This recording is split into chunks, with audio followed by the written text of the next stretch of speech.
Welcome to Unlikely Courage with Alicia Johnson. I feel like it's been forever since I've done one of these videos.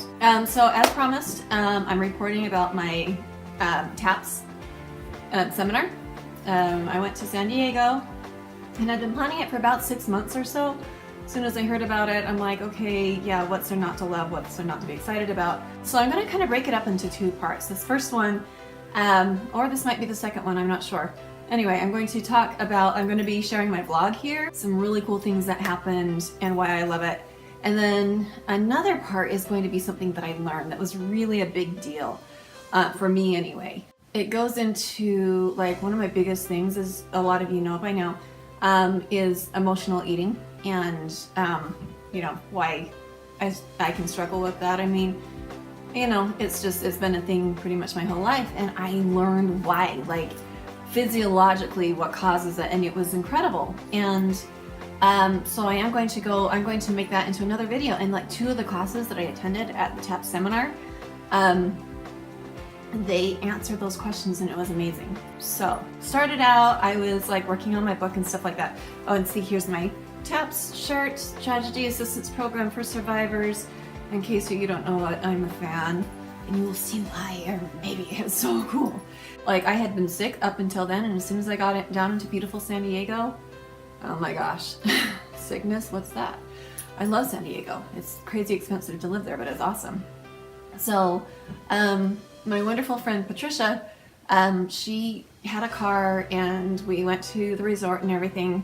Tell you a little bit about Patricia. She is a widow 3 times over. Her first husband was killed in Vietnam, and so actually two of her husbands were in the military, but her first husband was killed in Vietnam. Patricia has been giving back to so many people, and she's involved with TAPS, and she's a peer mentor, which means like, I'm a peer mentor, I'm signed up to be a peer mentor, which means we go through a little bit of a training on how to help people with their grief and how to be there as a friend, and carefully not say things that trigger them and things like that. And she worked so hard that weekend.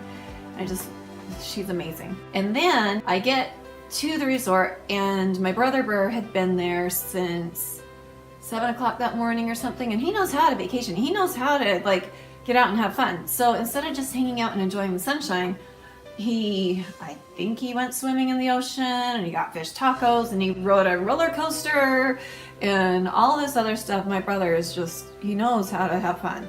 And he sure did during the like 5 or 6 hours that I get there. He's like dressed all nice, all cleaned up, and I'm like, what'd you do? Anyway, it was kind of cool. So now I'm going to tell you about this hat. Some of you saw the live stream, but not all of you guys. I'm going to put a picture of why this hat is so cool. And seeing what my brother's going through now, it's interesting with the timing. And to see the experiences that he's had, and to see the inspiration he was at the seminar. So anyway, the hat, he had been dealing with his feelings for my dad for about 2 years. 6 months ago when I went to nationals, and he posted on Facebook, and he sent an email, and he's like, Alicia, I want this hat. It looks like this. So my dad was a really, really good baseball player. In fact, he was scouted by the minors. Before he died, he was on, I think it was an intramural team or something, but still he played for the Navy and the Marine Corps team. So and my brother, I even remember this, he wore my dad's hat until it like disintegrated. So when he reached out to me before I went to nationals, he's like, I want this hat, and can you find something like that for me? And so my good friend Diana Wright, who works for TAPS, she reached out and she tried to find one. I looked on Amazon, I looked everywhere. You can find anything online. You can shop for anything online. And you can't find a red hat with a kind of cute cartoony letter M on it? Like, seriously, I even called a print shop in Utah and was like thinking, okay, they'll charge me $100 to make a hat. Oh no, it would have been a lot more than that. And so anyway, incredibly long story short, I was finally able to, I called the Marine Corps and I called the Navy, and they sent me around, and I told them my story, and they appreciated it. So they kept transferring me over to people. So I finally was able to get in touch with the division of this big company, and they make things for Walmart and all sorts of stores, but it was the division that makes things for the Navy and for the Marine Corps and for like the Marine Corps Marathon, like the shirts and the hats and everything like that. So this little division of just a couple people took my order, and they made this hat for me, and the price was incredibly reasonable. I felt so blessed, and I think, you know, my order was comparatively small compared to pretty much anybody, but they worked with me, and they even designed this letter M. And so it could look like other things, but I think it's adorable, and my mom looked at it, she's just like, oh my gosh, that looks just like it. And so now I'm going to share a clip of my brother opening his Christmas present and to show you what he thinks. Okay. So when did you decide you wanted a hat like this? When I went to TAPS, or you knew I was going? Earlier this year. Okay. I was looking at the pictures and I thought, yeah, that totally looks like it. This top one? Yep. You can look at the other ones and see if you want the other ones. That's awesome. And it fits! Not really. Oh, kind of. So I give it to very, very, very special people in my life. That's me! Yay! We are so twins. Special. So look at this. Merry Christmas again, Shani. But M is like the people that I give these to, these hats, and I'm probably gonna sell them because I did buy quite a few, and I think they're cute, and I'm gonna turn them into a thing. And these stand for my guardian angel. Yeah. These stand for connection and the right to be able to, you know, still have that love for your loved one that passed away. Because this thing represented, I mean, if I were to have shown this to my brother about 8 years ago or whatever, he would have had the warm fuzzies of sadness a little bit. Yeah. It would have connected him. It would have made him think about my dad. And so people that I buy these for, that I give them to for Christmas and stuff like that, it's like, you know what? My dad's aware of you. You've got guardian angels. You got someone who cares. Aww, so Merry Christmas. Thank you. You're the best. Yes. And if you want some, if like honestly, super cute, comment below and I'll make it happen. Very comfortable. I might even make hoodies. I don't know what's going to happen. But anyway, that would be cool. So that's the hat. And then the most memorable experience that I had, which I don't know if I'm going to get misty-eyed. I might, but so yeah, of course, being the big sister, I'm introducing Bird to everybody. Oh, hi, excited, and then I looked over, and there's Bonnie Carroll comes in, you know, and she's just, again, she's the founder of this huge organization that has helped over 70,000 military family members, military families. So lots, tens of thousands, hundreds of thousands of people. And so I'm going to actually start out with a clip from her that I was able to get from her. All right, I finally got some time with Bonnie Carroll, the founder of TAPS. She's a wonderful friend, great mentor, and is it still going? Okay, it's still going. Okay, my phone's about to die, but still, Bonnie, I'd like you to share your personal thoughts about TAPS, what you'd like my audience to know. So. Great. TAPS is the national program for all of us grieving the loss of a military loved one. Absolutely. This is America's family of all of us coming together to find hope, healing, resources, and support. If you'd like to get involved, please go to taps.org, volunteer, donate, help us make this family even stronger. So thanks so much for checking it out. Thanks so much, Bonnie. And do you want to tell really quickly what got you to start TAPS, just in a nutshell? I kind of said something, but... Yeah. Back in the early 90s, my husband was killed with 7 other soldiers in an Army plane crash. At that time, there was no organization for grieving military families. Today, TAPS has over 70,000 families who are part of America's network of comfort and care. So honor America's fallen heroes and support TAPS. Visit taps.org and check it out. Thank you. Thanks so much, Bonnie. You know, and I am going to invite you to donate if it's something that you want to do. Don't feel obligated. If you don't donate ever, I'm not going to be upset or anything like that, but it's a cause that I'm passionate about. TAPS has changed my life. It has given me confidence that I can't even begin to express. It's given me validation, and it's given me, you know, I mean, this book is my purpose. This is one of my main missions in my life to get this done, but TAPS has made it even much more meaningful. If you want to donate, if you want to volunteer, it is an incredible organization. She's got so much going on, and when she's talking to you, she's talking to you, and you've got her undivided attention. And that's got to be just, I mean, she's got a gift for being able to do it, and she's so sincere and she's so amazing.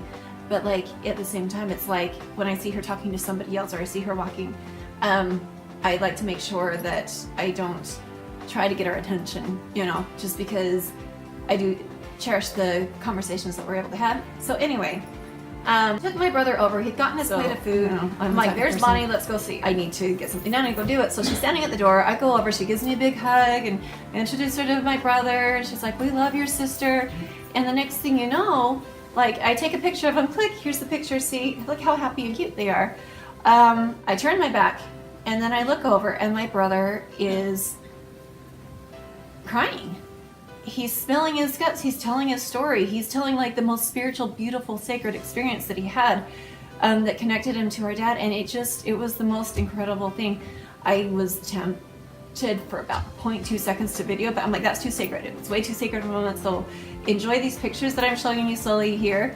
And then I asked him about his experience with it.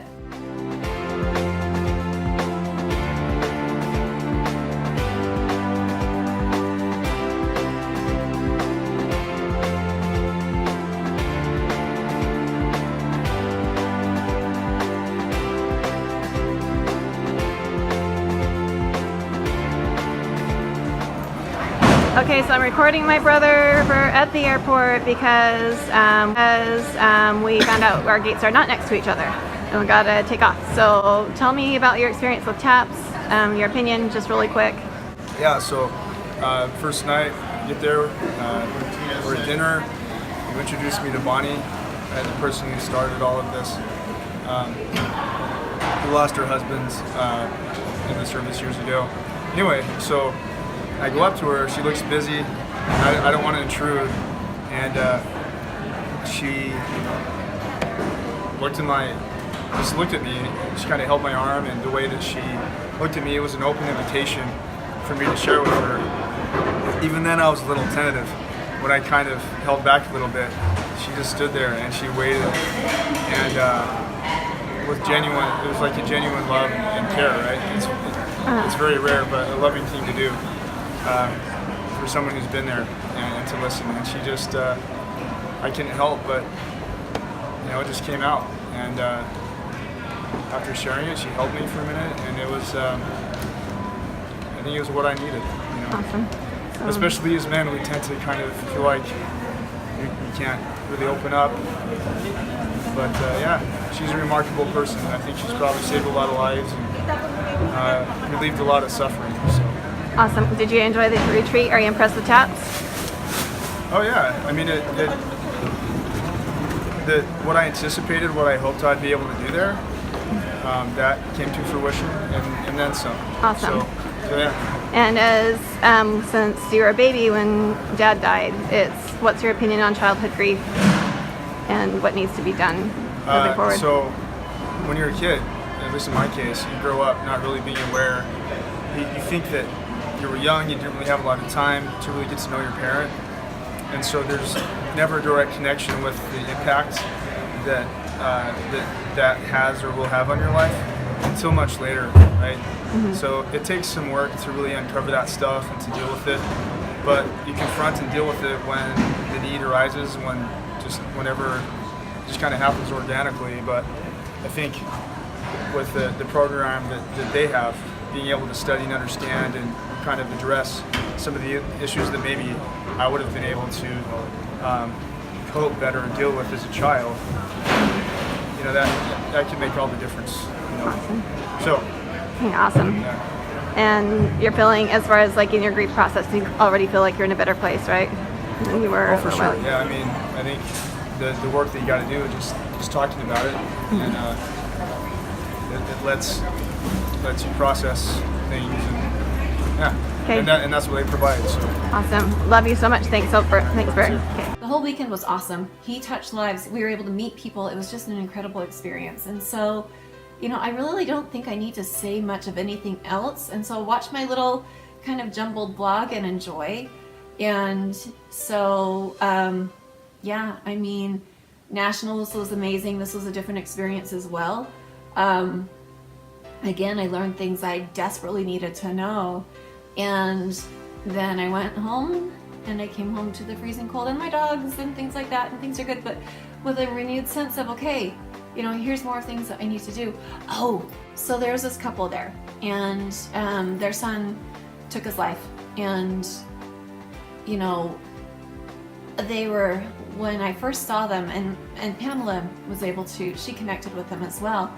They were just in such a place that it was just, you know, you could see the anguish on their faces. And that's the thing, is a lot of the people that were there, it was their first time at a TAPS seminar. And you go to a grief seminar and you think you're gonna, oh, hugs and sadness, and that's not what it's like at all. I mean, there is tears and there are hugs, but it's more of a hopeful feeling. And so anyway, Pamela has gone through a lot. I'm not going to share her story, but just suffice to say, she's gone through a lot, and her husband died 2 years ago, and it was cool to see how people were leaning on her and her experience and things like that. And this couple was one of them, and it was interesting because the husband, as he was leaving, closing day, and you could just see, came up and he said, you know, like, a lot of the weight off their shoulders, and I don't know their story. I know that their son took his life, and I know that Pamela really, you know, she made a strong impression on him. I want to come back and be able to visit with her and visit with you guys. So anyway, then it was the very last part, the last gathering or whatever. We had a country singer come, and people were dancing and having fun. And I look over, and this couple is dancing, and she's laughing, and they're just looking so cute and so in love. And so I took a video, and with her permission, I'm sharing part of that video and these pictures. And she came up to me, and she just had tears in her eyes. And I said, you know what, I'm sorry, I had to capture that. And she's like, that's the first time that we've danced since our son died. And to me, that just kind of, like, so many things, that's one thing that showed me what a great thing. I mean, it's not just for us, and yeah, let's go hang out on the beach and, you know, go eat good food and things like that. It's just like a level of healing and the ability to learn to live again. It's really hard for me to explain, but it was just such an incredible weekend. I mean, like I said, Nationals has changed my life. It's a very different feel. It's wonderful, but it was just a really rewarding place to be, and to see people grow and to see people lead and help other people. And so anyway, to getting ready to fly home, to finally coming back home, and looking forward to my next event. I don't know what that is necessarily. So thank you again for watching Unlikely Courage with Alicia Johnson. Let your fears inspire you to be brave and live.